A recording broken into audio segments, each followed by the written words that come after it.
Hi everyone, my name's Katie. I'm here to talk to you today about mental health, an experience that happened to me a long time ago.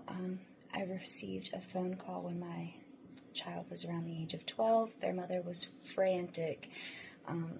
They had accidentally overdosed on Tylenol. Now at the time I had a feeling that it wasn't an accident, but that's what the story was. Suicide actually happens to be the second leading cause of death and of children ages 10 to 14, and the third leading cause of death in people ages 15 to 29. It is overall the leading cause of death, and these statistics are backed by the World Health Organization, the Substance Abuse and Mental Health Services Administration, and the Centers for Disease Control. My child's crisis is just one of many. However, it opened my eyes to this much bigger problem.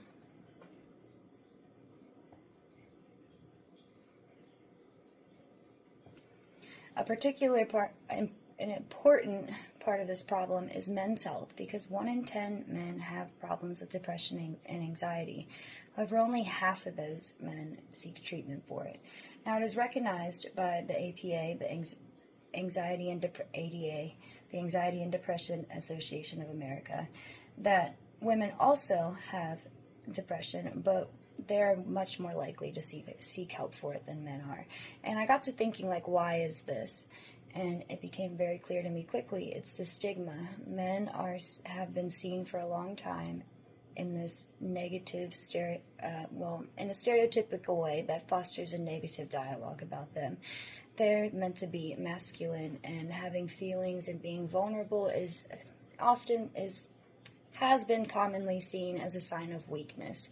However, I'm here today to say that it is actually a sign of strength, and we welcome men to join the conversation and help me normalize the conversation about mental health, because that's what's going to make the biggest change in this problem. It is a nationwide problem, and the federal government has recognized it. In partnership with the Substance Abuse and Mental Health Services Administration, they have come up with the 988 Suicide Crisis Hotline, which can help people in times of acute distress. This line is important. I give it to everybody I know that struggles with mental health, or just has a loved one that struggles with mental health, or just needs somebody to talk to. There are a lot of stereotypical sayings towards men that will back my ideas of this old narrative, stigmatized dialogue that are carried about them. You've heard people say, man up, or to take it like a man, or that real men don't cry, and that's not true. Real men do cry. Knowing the signs to suicide is early, and knowing the signs to suicide plays a key role in intervening early in this major crisis.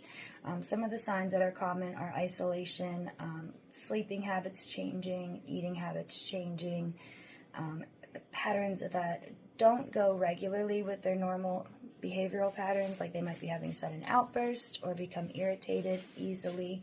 Now, men often express signs differently than women. Men could have an escapist type of behavior where they will escape to work, sports, anything that's not their problems or what they want to address. They could also exert their feelings and get caught up in substance abuse, and that commonly goes hand in hand with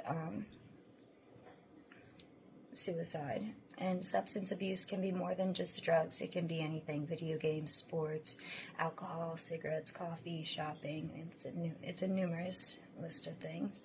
Men can also express themselves in controlling, violent, or abusive ways. Like I said, that the federal...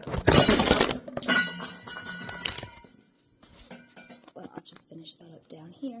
Like I said, the federal government has been working on taking the big steps and facing this problem, Congress has also been actively passing laws that are bridging the gaps related to the access to behavioral health care and the insurance gaps for marginalized groups.